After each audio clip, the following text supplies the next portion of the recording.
Hello everyone. The thoughtful investor book के chapter number 18 में आपका स्वागत है। जब भी कोई कंपनी बड़ी होती है तो जिस ग्रोथ रेट से वो पास्ट में अपनी कंपनी को ग्रो की होती है उस ग्रोथ रेट को मेंटेन करना उस कंपनी के लिए बहुत ज्यादा डिफिकल्ट हो जाता है। इसके बहुत सारे कारण हो सकते हैं। पहला कारण हो सकता है कि जब भी कोई कंपनी जब सक्सेसफुल कंपनी बनती है तो उस सक्सेस को देख करके बहुत सारे कंपटीटर मार्केट में आते हैं, जिससे उस कंपनी का मार्केट शेयर कम होता है। जब कंपनी का मार्केट शेयर कम होता है तो उससे वो कंपनी कम रेवेन्यू जनरेट करती है और उस ग्रोथ रेट से जिस ग्रोथ रेट से वो कंपनी पास्ट में ग्रो की होती है उस ग्रोथ रेट से वो कंपनी ग्रो नहीं कर पाती है। इसके अलावा जब कंपनी के जो प्रोडक्ट्स मार्केट में आते हैं एक टाइम आता है जब मार्केट सैचुरेट हो जाता है, यानी उस प्रोडक्ट्स के डिमांड उतने ज्यादा नहीं होते हैं जितने की जब कंपनी ग्रो कर रही होती है, बड़ी हो रही होती है, उस समय पे होता है। इस वजह से उस कंपनी की रेवेन्यू कम होती है और कंपनी का ग्रोथ रेट उस स्पीड से नहीं होता है जिस स्पीड से उसने पास्ट में अपनी कंपनी को ग्रो किए हैं।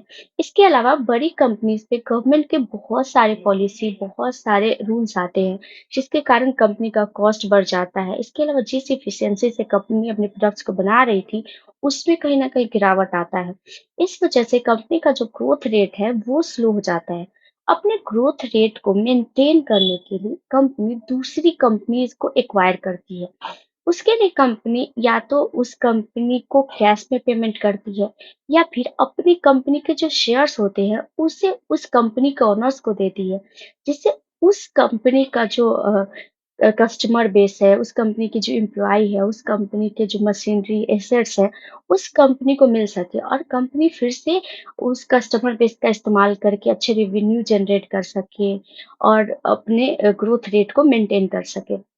ऐसे बहुत सारी कंपनीज़ हैं जिन्होंने दूसरी कंपनी को एक्वायर करके अच्छे रेवेन्यू जनरेट किए हैं और अपने ग्रोथ रेट को मेंटेन रखा है। लेकिन बहुत टाइम पे ऐसी चीज़ें रिस्की भी हो जाती हैं। अगर बात करें हम सीमेंट की कंपनी की, तो अगर सीमेंट की कंपनी है, एक सीमेंट की कंपनी है, अगर वो अपना एक नया प्लांट लगाना चाहती है, तो जनरली क्या होता है कि जो सीमेंट की कंपनी होती है उसमें बहुत ज़्यादा कैपिटल इन्वेस्ट करने की ज़रूरत होती है। यानी जब कंपनी नए प्लांट्स लगाती है तो उसमें बहुत ज़्यादा कैपिटल लगता है। तो इस वजह से एक जो सीमेंट की कंपनी होती है अपना एक दूसरा प्लांट डेवलप करने या प्लांट बनाने की जगह पे जो कंपनी होती है वो किसी दूसरी कंपनी को सीमेंट की दूसरी कंपनी को एक्वायर करती है, जिससे उस कंपनी के जो भी प्लांट्स हैं उस कंपनी को मिल जाते हैं, एम्प्लॉय मिल जाते हैं, एसेट्स मिल जाते हैं। तो इससे उस कंपनी का जो कॉस्ट होता है प्लांट को लगाने में वो बच जाता है।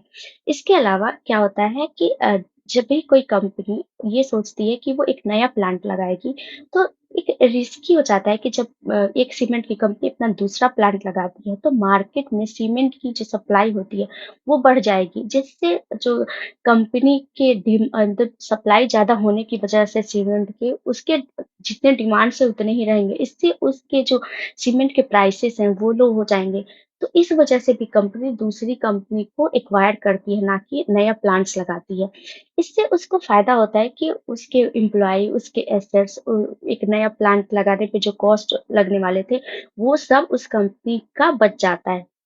जिससे कंपनी दूसरे प्लांट को एक्वायर करके ग्रोथ कर पाती है, अच्छे रेवेन्यू जनरेट कर पाती है। अगर दूसरे पर्सपेक्टिव से देखें तो क्या होता है कि जब एक सीमेंट की कंपनी है, अगर वो किसी दूसरे सीमेंट की कंपनी को एक्वायर करती है, तो इससे उसके मार्केट में जो कॉम्पिटिटर है, वो भी कम हो जाते हैं। तो इस वजह से जो कंपनीज़ होती हैं, दूसरी कंपनी को एक्वायर करती हैं अपनी ग्रोथ को मेंटेन करने के लिए, अपने जो भी रेवेन्यू है, उसे ज़्यादा जनरेट करके अपनी कंपनी को ग्रोथ दिलाने के लिए। एक दूसरे एग्जाम्पल से समझते हैं। मान लीजिए कि एक सॉफ्टवेयर की कंपनी है, जो बहुत तेज़ी से ग्रो कर रही है, बहुत अच्छे से ग्रो कर रही है, उसके बहुत अच्छे कस्टमर बेस हैं, उसके जो प्रोडक्ट्स हैं, उसकी डिमांड बहुत ज़्यादा है।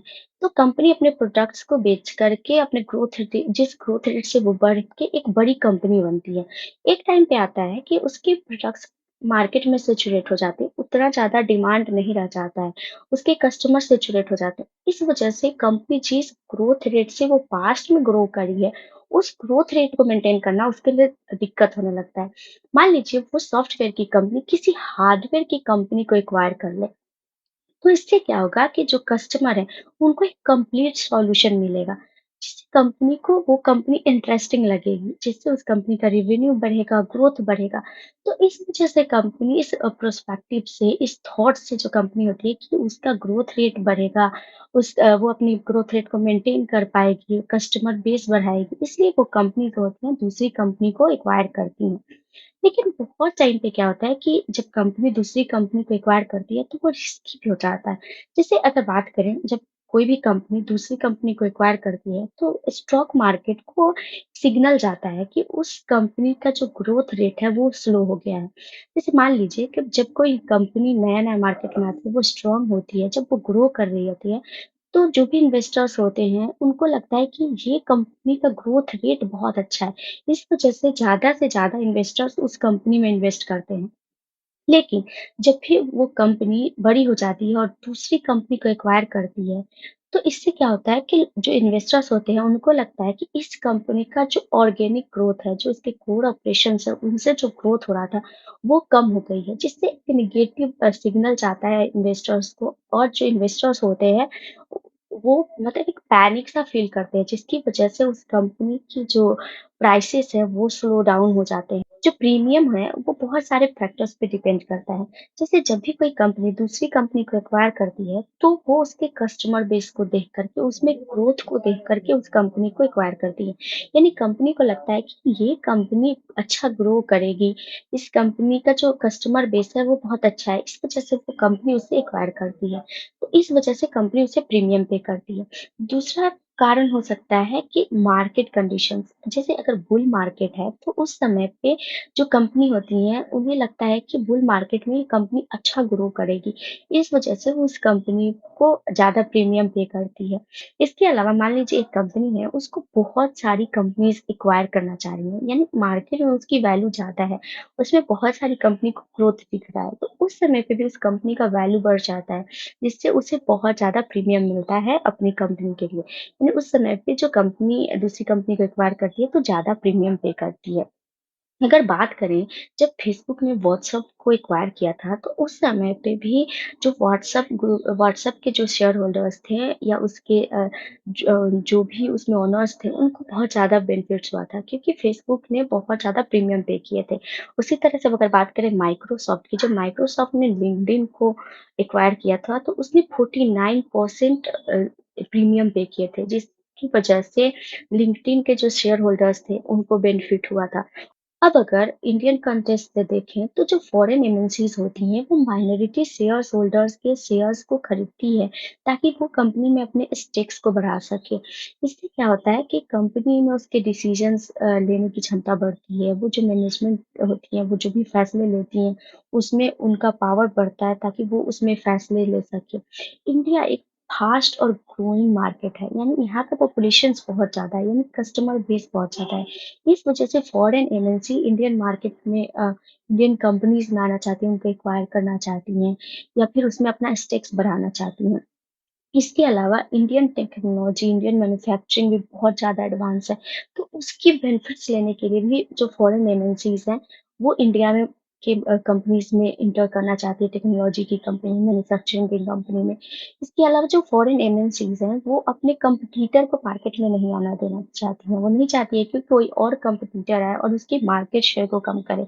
इसके लिए भी जो फॉरेन एमएनसीज़ कंपनीज़ हैं, वो इंडिया के जो भी कंपनीज़ हैं, उसके माइनॉरिटी जो शेयर्स होल्डर होते हैं, उनके शेयर्स को खरीदती है। इसे एमएनसीज़ कंपनी ओपन ऑफर ला करके करती हैं। अब यहाँ पे हम 2 चीज़ें समझेंगे, ओपन ऑफर और टेंडर ऑफर। ओपन ऑफर का मतलब होता है कि मान लीजिए एक कंपनी है, उसका ऑलरेडी दूसरी कंपनी में स्टेक है, यानी पहले से उस कंपनी के कुछ स्टेक है, लेकिन वो कंपनी अपने स्टेक को बढ़ाना चाह रही है ताकि वो डिसीजन मेकर बन सके उस कंपनी का। इसके लिए कंपनी क्या करती है, एक ओपन ऑफर लाती है, यानी जो भी उस कंपनी के शेयर होल्डर होते हैं, उनको बोलती है कि आपके पास जो भी शेयर है, उसके लिए हम प्रीमियम पे करेंगे और आप अपने शेयर्स को हमें बेच दें। यानी अगर कंपनी का उस समय का मार्केट प्राइस ₹100 है, तो वो कंपनी उस मतलब उस शेयर का ₹150 पे करती है। यानी उस जो मार्केट प्राइस है उससे ज़्यादा पे करती है जो माइनॉरिटी शेयर्स होल्डर होते हैं उनको, और बोलती है कि आप अपने शेयर्स को आप हम हमें बेच दें। इससे क्या होता है कि उस कंपनी का दूसरी कंपनी में स्टेक बढ़ जाता है, जिससे वो कंपनी उस कंपनी में डिसीजन मेकर बन जाती है। यानी वो कंपनी दूसरी कंपनी को एक तरह से बोला जाए तो एक्वायर कर लेती है। यहाँ पे एक दूसरा कारण भी होता है ओपन ऑफर लाने का। जब भी कोई कंपनी दूसरी कंपनी को एक्वायर करती है, तो उसमें जो शेयर होल्डर होते हैं, उनको बताया जाता है कि ये कंपनी इस कंपनी को एक्वायर कर रही है। इसलिए अगर उस कंपनी में रहना चाहते हैं या उस कंपनी से निकलना चाहते हैं, ये डिसीजन आपका है। अगर आपको लग रहा है कि आप उस कंपनी में रहना चाह रहे हैं, तो आप रह सकते हो। अगर आपको लग रहा है कि नहीं, आप जो कंपनी एक्वायर करी है, उसपे आपको ट्रस्ट नहीं है, तो आपको एक तरह से एक राइट दिया जाता है कि उस समय पे आप जो भी शेयर्स उस कंपनी में हैं, उसके लिए आप प्रीमियम लेकर के, यानी जितना मार्केट प्राइस है, उससे ज़्यादा में उस शेयर्स को बेच करके उस कंपनी को छोड़ सकते हैं। तो जो शेयर होल्डर होते हैं, उनको बताने के लिए भी ओपन ऑफर्स को लाया जाता है। ओपन ऑफर में जो कंपनी एक्वायर करती है, अपना स्टेक बढ़ाती है दूसरी कंपनी में, उससे जो कंपनी है, वो उस कंपनी का डिसीजन मेकर बनती है। और इससे शेयर होल्डर्स जो होते हैं, जो कंपनी एक्वायर होती है, उस कंपनी के शेयर्स होल्डर को बेनिफिट होता है। वो अपने शेयर्स को अगर चाहें तो प्रीमियम में बेच सकते हैं, यानी अपने शेयर्स के लिए प्रीमियम लेकर के उस शेयर्स को उस कंपनी को बेच सकते हैं। डिपेंड करता है कि उस कंपनी के शेयर होल्डर्स हैं, वो क्या चाहते हैं। तो ये हो गया ओपन ऑफर। अगर बात करें टेंडर ऑफर की, तो टेंडर ऑफर का मतलब होता है कि जब सेम कंपनी अपने ही शेयर्स को बाय बैक कर रही है, यानी अपने ही शेयर्स को, अपने ही आउटस्टैंडिंग शेयर्स को अपने शेयर होल्डर से खरीद रही है। ये कंपनी जनरली अपने जो परफॉर्मेंस होते हैं कंपनी को, उसको बढ़ाने के लिए, कंपनी के ईपीएस को बढ़ाने के लिए करती है। वो अपने शेयर होल्डर से अपने ही शेयर्स को, आउटस्टैंडिंग शेयर्स को खरीदती है, जिससे उस कंपनी का जो ईपीएस है वो बढ़ता है और उस कंपनी का परफॉर्मेंस अच्छा दिखता है। तो इसलिए कंपनी अपने ही शेयर्स को खरीदती है। तो वो ये होता है टेंडर ऑफर। यानी अगर ओपन ऑफर में देखें तो एक कंपनी दूसरी कंपनी को एक्वायर करके अपना स्टेक बढ़ाती है उस कंपनी में, ताकि उस कंपनी का डिसीजन मेकर बन सके। लेकिन अगर टेंडर ऑफर की बात करें तो टेंडर ऑफर में कंपनी अपने ही शेयर्स को खरीदती है, ताकि अपने जो कंपनी है उसमें ग्रोथ करा सके, उसके परफॉर्मेंस को ठीक कर सके, उसके ईपीएस को बढ़ा सके।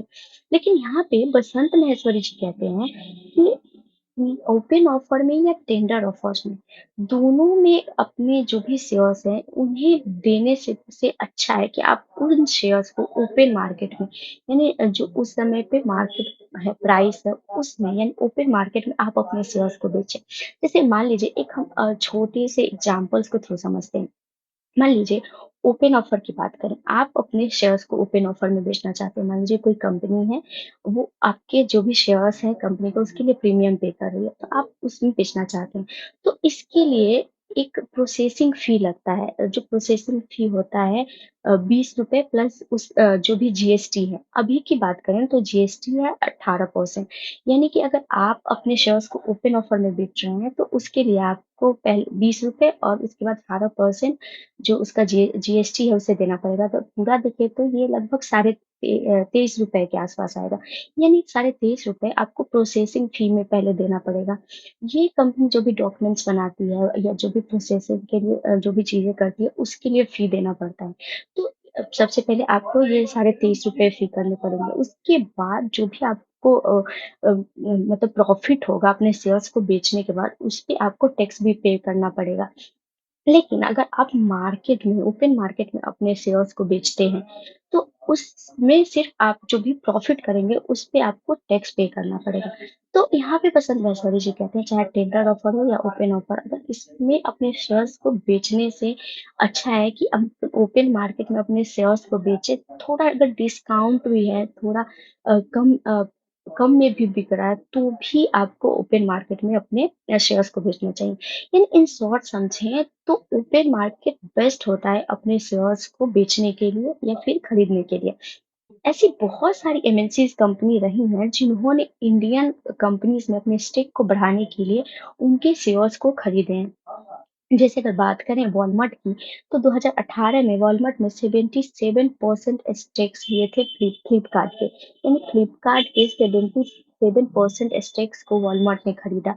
इसके अलावा अगर बात करें 2019 की, तो 2019 में नेस्ले ने लगभग 63% स्टेक्स को लिए थे अमूल के। यानी अमूल के 63% स्टेक्स को नेस्ले ने खरीदा था।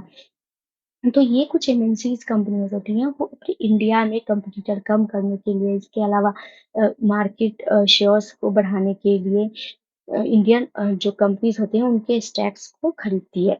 आगे बसंत महेश्वरी जी बताते हैं कि कोई भी कंपनी अगर नेगेटिव कैश फ्लो में किसी कमोडिटी बिज़नेस को खरीदती है, एक्वायर करती है, तो उस समय पे कंपनी या तो डेट लेकर के उस कंपनी को खरीदती है।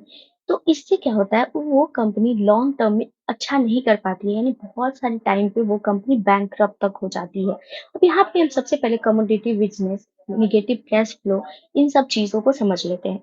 कमोडिटी बिज़नेस में क्या होता है, जो प्रोडक्ट्स होता है वो यूनिक नहीं होता है, उसमें प्राइसिंग पावर नहीं होता है, यानी उसके प्राइस को वो कंपनी कंट्रोल नहीं कर सकती है। अब समझते हैं कमोडिटी का क्या मतलब होता है। कमोडिटी का मतलब होता है कि वैसे प्रोडक्ट्स या ऐसे रॉ मटेरियल्स जो हम डेली लाइफ में इस्तेमाल करते हैं, उसे या तो उगाया जाता है या अर्थ से एक्सट्रैक्ट किया जाता है या फिर लार्ज अमाउंट में, लार्ज क्वांटिटी में प्रोड्यूस किया जाता है। जैसे व्हीट, ऑयल, कॉटन, ये सारी चीज़ें होती हैं, वो कमोडिटी बिज़नेस होती हैं। इनके जो प्राइसेस होते हैं, वो जनरली गवर्नमेंट द्वारा कंट्रोल किए जाते हैं। क्लाइमेट सिचुएशंस पे से भी कंट्रोल्ड होते हैं। ये ग्लोबल लेवल पे वर्क करते हैं। इस वजह से बहुत सारे फैक्टर्स होते हैं, जिसकी वजह से इसके प्राइसेस कंट्रोल होते हैं। जैसे अगर व्हीट की बात करें, तो वो सप्लाई और डिमांड से इफ़ेक्ट होता है। यानी अगर व्हीट का सप्लाई ज़्यादा है और डिमांड कम है, तो उस समय पे उसके प्राइस घट जाएँगे। वहीं पे अगर डिमांड बहुत ज़्यादा है और सप्लाई कम है, तो उसके प्राइसेस बढ़ जाएँगे। अगर क्लाइमेटिक सिचुएशन अच्छा नहीं रहा, तो इससे भी व्हीट के जो प्राइसेस हैं, वो इफ़ेक्ट होंगे। गवर्नमेंट की पॉलिसीज़ की वजह से व्हीट के प्राइसेस इफ़ेक्ट होते हैं। अगर एक बैरल क्रूड ऑयल की बात करें, अगर जितना एक बैरल क्रूड ऑयल का प्राइस होगा, उतना ही दूसरे क्रूड ऑयल का एक बैरल, जो दूसरा क्रूड ऑयल है दूसरी कंपनी का, उसका भी सेम प्राइस होगा। यानी इसकी जो प्राइस होती है, वो जनरली कंट्रोल्ड नहीं होती है कंपनी से। ये बहुत सारे फैक्टर्स इफेक्ट होते हैं, यानी इनके जो प्रोडक्ट्स होते हैं ये यूनिक नहीं होते हैं। इसके अलावा जो कमोडिटी बिजनेस के प्रोडक्ट्स होते हैं, उनमें प्राइसिंग पावर नहीं होते हैं। तो इस वजह से जो कमोडिटी बिजनेस होती है, उससे अगर कोई निगेटिव कैश फ्लो वाली कंपनी एक्वायर करती है, तो उस वो या तो डेट लेकर के एक्वायर करती है, और चूँकि इस कंपनी में प्राइसिंग पावर नहीं होता है, इस वज़ह से कंपनी ज़्यादा बेनिफिट्स नहीं कर पाती है। जैसे बात करें अगर नेगेटिव कैश फ्लो का क्या मतलब होता है? नेगेटिव कैश फ्लो का मतलब होता है कि कंपनी जितना ज़्यादा पैसे लगा रही है अपने बिज़नेस में, उतना ज़्यादा वो प्रॉफ़िट जनरेट नहीं कर पा रही है। यानी जितना प्रॉफ़िट जनरेट कर रही है, उसके कंपेयर में ज़्यादा वो पैसे लगा रही है उस बिज़नेस में। तो ये होता है नेगेटिव कैश फ्लो। तो नेगेटिव कैश कैश फ्लो में अगर कंपनी है, इसका मतलब है कि उस कंपनी के पास अच्छे कैश नहीं है, जिसे वो पे करके दूसरी कंपनी को एक्वायर कर दे। तो इसलिए कंपनी डेट लेती है और फिर दूसरी कंपनी को एक्वायर करती है। अगर उसी समय पे मार्केट सिचुएशंस अच्छा नहीं रहा, यानी रिसेशन का टाइम हो, तो ऐसी कंपनीज को बहुत ज़्यादा डिफिकल्टी का सामना करना पड़ता है। इसे हम एग्जाम्पल के थ्रू समझते हैं। टाटा स्टील ने 2007 में कोरस ग्रुप को 12 बिलियन देकर एक्वायर किया। कंपनी टाटा स्टील जो थी, वो ग्लोबली अपने जो प्रेज़ेंस है उसको बढ़ाना चाहती थी, मार्केट को बढ़ाना चाहती थी, इसलिए उसने कोरस ग्रुप को खरीदा। लेकिन कंपनी ने डेट लेकर के इस कंपनी को एक्वायर किया। चूँकि ये कमोडिटी बिज़नेस थी, इसमें कोई एंट्री बैरियर नहीं था, यानी बहुत सारे कॉम्पिटिटर ऑलरेडी थे मार्केट में। उसी समय पे 2008 में रिसेशन शुरू हो गया। इस वज़ह से जो स्टील की डिमांड है मार्केट में, वो बहुत ज़्यादा कम हो गई। तो चूँकि कंपनी ने डेट लेकर कोरस ग्रुप को एक्वायर किया था, ज़्यादा प्रीमियम पे किए थे, और उसके जो प्रोडक्ट्स के स्टील की जो डिमांड थी, वो बहुत कम हो गई। इस वजह से कंपनी को बहुत ज़्यादा फाइनेंशियल डिफिकल्टीज़ को सामना करना पड़ा, और टाटा स्टील्स को बहुत ज़्यादा दिक्कत हुई थी उस समय पे। तो जब भी कोई कंपनी है, अगर वो नेगेटिव कैश फ्लो में या डेट लेकर के किसी कंपनी को एक्वायर कर रही है, उसका कोई एंट्री बैरियर नहीं है, और ख़ास करके वो जब किसी कमोडिटी बिज़नेस को एक्वायर करती है, तो अगर उस समय का मार्केट सिचुएशंस अच्छा नहीं हो, तो जो कंपनी है, उसे बहुत ज़्यादा डिफ़िकल्टी को सामना करना पड़ता है।